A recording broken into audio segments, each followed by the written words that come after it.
જય શ્રી કૃષ્ણ વિદ્યાર્થી મિત્રો, સ્ટાન્ડર્ડ 12 સબ્જેક્ટ ઇંગ્લિશ એમાં આપણે ડાયરેક્ટ ઇનડાયરેક્ટ સ્પીચ ચાલે છે. એમાં આપણે જોયું છે રિપોર્ટેડ સ્પીચ એટલે કે અવતરણ ચિહ્નમાં જે સેન્ટેન્સ આપેલું છે એનો પહેલો નિયમ જોયો. કયો નિયમ જોયો? કાળમાં થતા ફેરફાર. એટલે કે ભાઈ ચાલુ વર્તમાન કાળ છે તો ચાલુ ભૂતકાળ કરો, પૂર્ણ વર્તમાન કાળ છે તો પૂર્ણ ભૂતકાળ કરો, સાદો વર્તમાન કાળ છે તો સાદો ભૂતકાળ, સાદો ભૂતકાળ છે તો પૂર્ણ ભૂતકાળ, ચાલુ ભૂતકાળ છે તો ચાલુ પૂર્ણ ભૂતકાળ અને પૂર્ણ ભૂતકાળ છે તો પૂર્ણ ભૂતકાળ. અને જો શેલ વિલ કેન મે આપેલું હોય તો શેલ વિલ નું શું કરવાનું છે? would. કેન નું શું કરવાનું છે? would. મે નું શું કરવાનું છે? might. અને પાછળનું ક્રિયાપદ એમ નું એમ રાખવાનું છે. આટલી સુધી આપણે નિયમો જોયા. હવે આપણે બીજો નિયમ જોઈએ, સમયદર્શક શબ્દમાં થતા ફેરફાર. સમયદર્શક શબ્દ, ડાયરેક્ટ સ્પીચ અને ઇનડાયરેક્ટ. બરાબર? ધીસ આપેલું હોય તો એનું શું કરવાનું? that. ધીસ આપેલું હોય તો શું કરવાનું? those. કમ આપ્યું હોય તો go. before આપ્યું હોય તો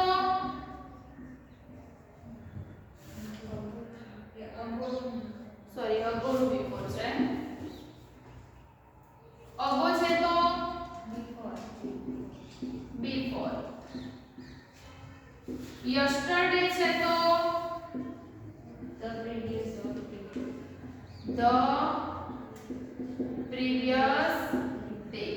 yesterday એટલે કે ગઈકાલ. yesterday એટલે ગઈકાલ.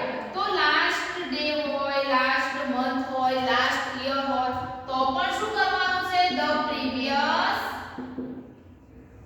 અહીંયા ડે છે તો ડે મૂકવાનું, મંથ હોય તો મંથ મૂકવાનું, વીક હોય તો વીક મૂકવાનું, યર હોય તો યર મૂકવાનું. ટુમોરો એટલે આવતીકાલ તો અહીંયા શું થશે? the next day. એવી જ રીતે નેક્સ્ટ વીક આપ્યું હોય, નેક્સ્ટ યર આપ્યું હોય, નેક્સ્ટ ડે આપેલું હોય તો પણ the next વીક આપ્યું હોય તો વીક, ડે આપ્યું હોય તો ડે, યર આપ્યું હોય તો યર લખવાનું છે. હિયર નું શું કરવાનું છે? that. ટુડે નું that day. now નું then. 10 નું so. આઈ ગયા બધા? tonight છે તો that night.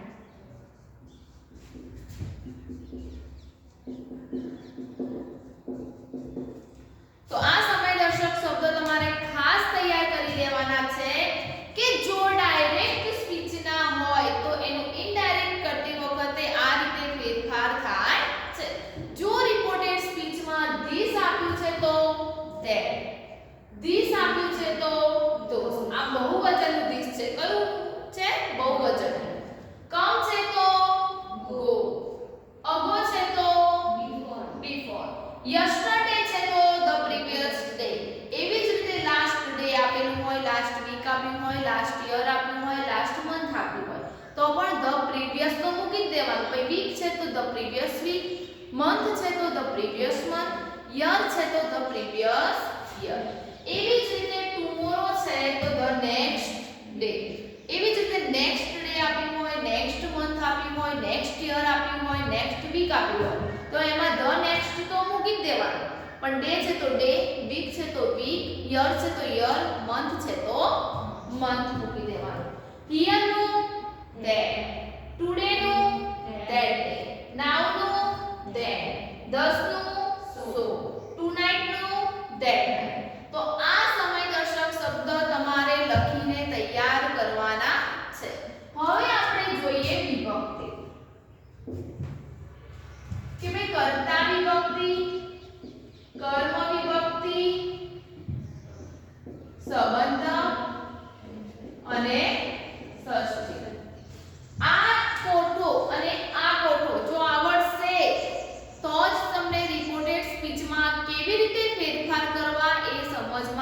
બાકી તમને આવશે નહીં.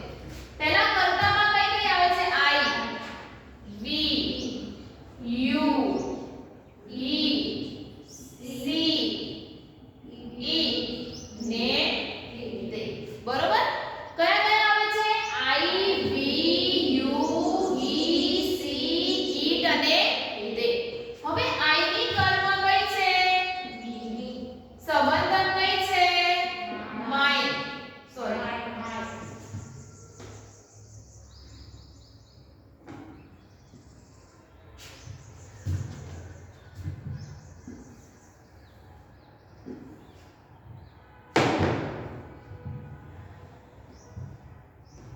માય અને ષષ્ઠી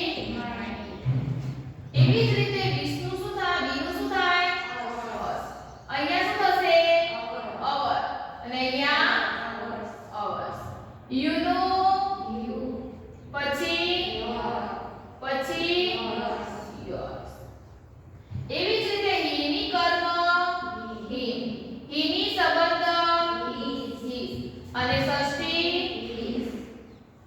સીની કર્મ સંબંધ અને ષષ્ઠી ઈટની કર્મ સંબંધ ષષ્ઠી દેની કર્મ પછી અને દેશ. જો આ કોઠો તમને આવડશે તો જ તમે રિપોર્ટેડ સ્પીચમાં કયા ફેરફાર કઈ રીતે કરવાના છે તે તમને આવડશે. કે ભાઈ આઈ છે તો આઈ ની કર્મ માની સંબંધક માય, ષષ્ઠી માય. યાદ જ રાખવાનું. I, me, my, my. We, us, our, our. You, your, your. He, him, his, his. She, her, her. It, its. They, them, theirs. આ તમને કોઠો આવડતો હોવો જોઈએ. હવે આમાં તમારે એક વસ્તુ નોટ કરવાની છે કે જો કર્તા એટલે કે ધારો કે રિપોર્ટેડ સ્પીચમાં અવતરણ ચિહ્નમાં આવું આપેલું હોય છે.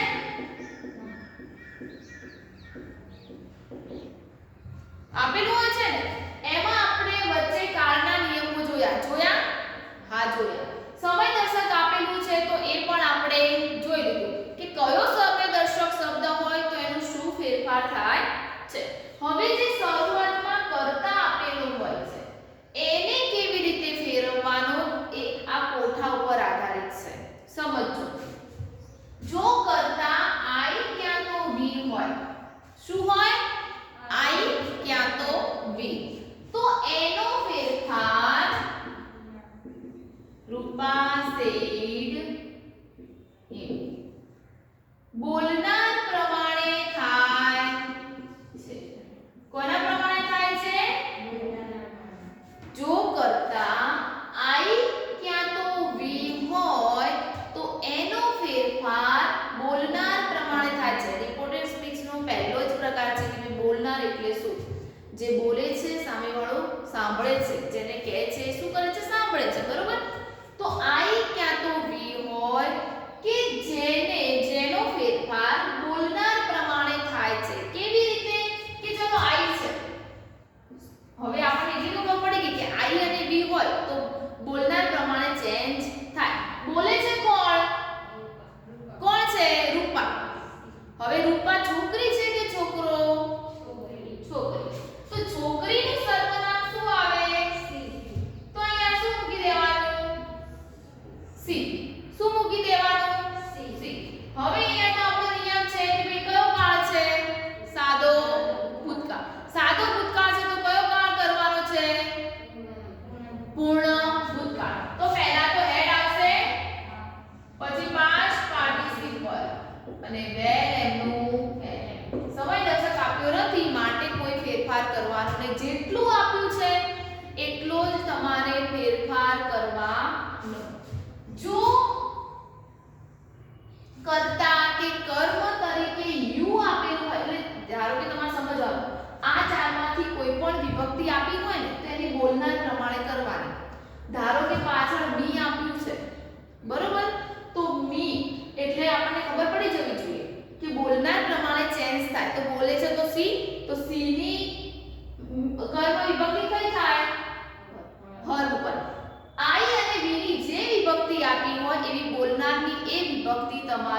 બોલવાની હોય છે. ખબર પડે છે? ઓકે. હવે જો યુ યુ યોર કે યોર્સ આપેલું હોય તો એ સાંભળનાર પ્રમાણે ચેન્જ થાય. કોના પ્રમાણે ચેન્જ થાય છે? સાંભળનાર. ધારો કે હું તમને કહું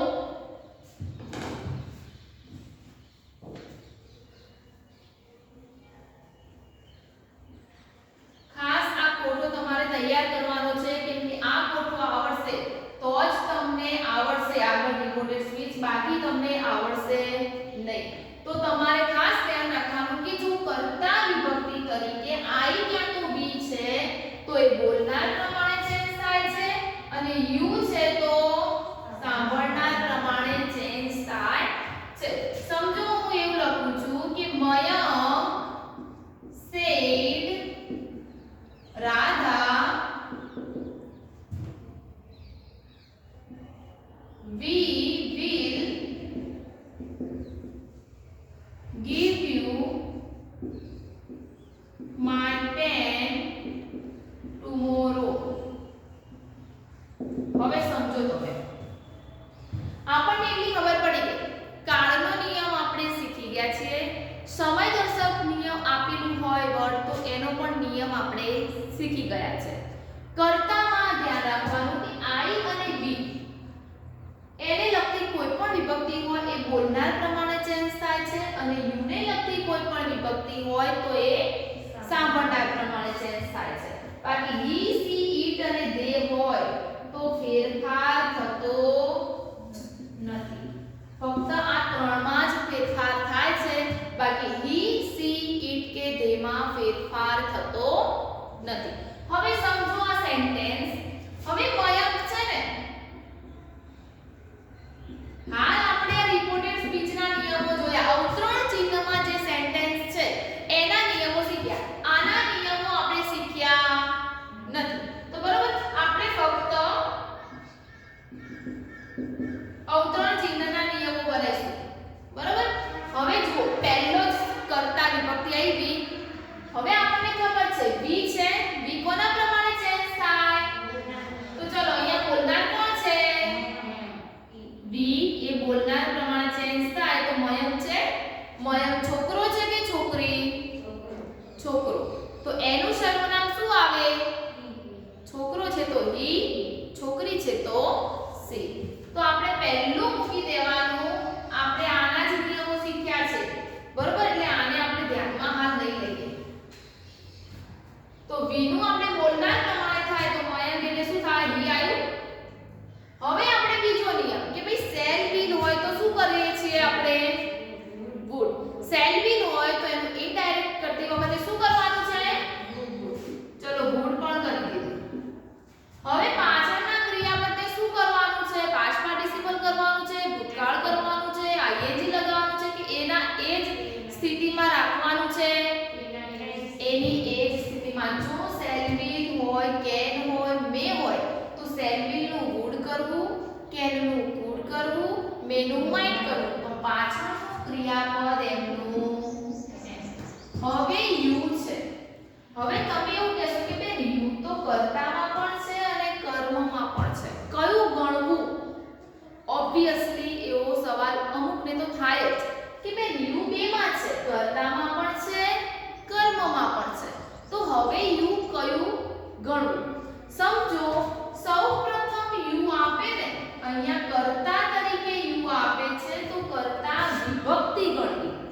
પણ ક્રિયાપદ પછી યુ આપે છે તો એને કર્મ ગણવું. શું ગણવું? કર્મ. ધ્યાન રાખવાનું ખાસ કે કર્તા એટલે સૌપ્રથમ આપે છે તો કર્તા વિભક્તિ, પણ ક્રિયાપદ પછી આપે છે તો એને કયું ગણવાનું છે? કર્મ વિભક્તિ. હવે આપણને એ તો ખબર પડી ગઈ કે યુ શું છે? કર્મ વિભક્તિ છે. બરોબર. પણ આપણે આ ચારેયનો ફેરફાર સાંભળનાર પ્રમાણે કરવાનો છે. તો ચલો સાંભળનાર કોણ છે? ચલો રાધા છે, તેનો આપણે સર્વનામ ઉપર ખાલી જઈએ સી થાય. હવે અહીં યુ કર્મ વિભક્તિ છે તો સી ની કર્મ વિભક્તિ કઈ છે? તો અહીંયા શું કીશું? હવે માય ઉપર જાઓ. આપણને ખબર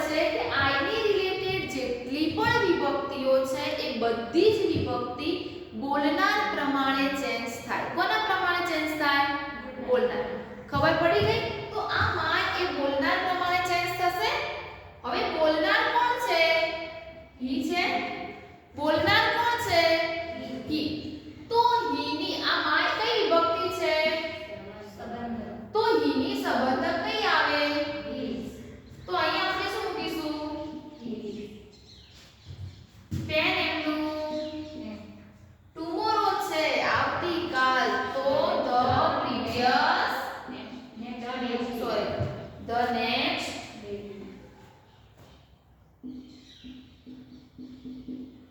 અવતરણ ચિહ્ન નીકળી જાય છે. અવતરણ ચિહ્ન રહેતા નથી. ખબર પડી? આ સેન્ટેન્સમાં બધા જ નિયમો આવી ગયા. સમજો. વી આઈ કે તો વી હોય તો બોલનાર પ્રમાણે ચેન્જ થાય છે. વી છે તો અહીંયા બોલે છે મયંક, તો કર્તા વિભક્તિ છે તો મયંક એક હીમાં આવશે. હી મૂક્યું. વિલનું આપણે શું કરવાનું છે? would. ક્રિયાપદ એમનું એમ. હવે યુ કર્મ છે. ધારો કે ક્રિયાપદ પછી આવે છે યુ, તો એ કઈ વિભક્તિ છે? કર્મ. યુ સાંભળનાર પ્રમાણે ચેન્જ થતું હોય તો સી ની કર્મ કઈ આવે? હર. હવે માય એ બોલનાર પ્રમાણે ચેન્જ થાય. તો બોલનાર હી છે તો માય સંબંધક છે તો હીની સંબંધક કઈ આવે? હી. પેન એમનું એમ. વસ્તુના નામ બધા એમના એમ. હવે સમય દર્શક ટુમોરો છે તો શું મૂકવાનું? The next day. એવી રીતે કોઈ પણ સમય દર્શક આપ્યું હોય, લાસ્ટ આપ્યું હોય તો એનું જે ફેરફાર થતો હોય એ ચોક્કસ પ્રમાણે તમારે કરવો પડે. તો આજે તમારે સમય દર્શક શબ્દો અને આ એક કર્તા વિભક્તિ, કર્મ વિભક્તિ, સંબંધક અને ષષ્ઠી વિભક્તિનો કોઠો નોટમાં લખીને તમારે તૈયાર કરવાનો છે. જય શ્રી કૃષ્ણ.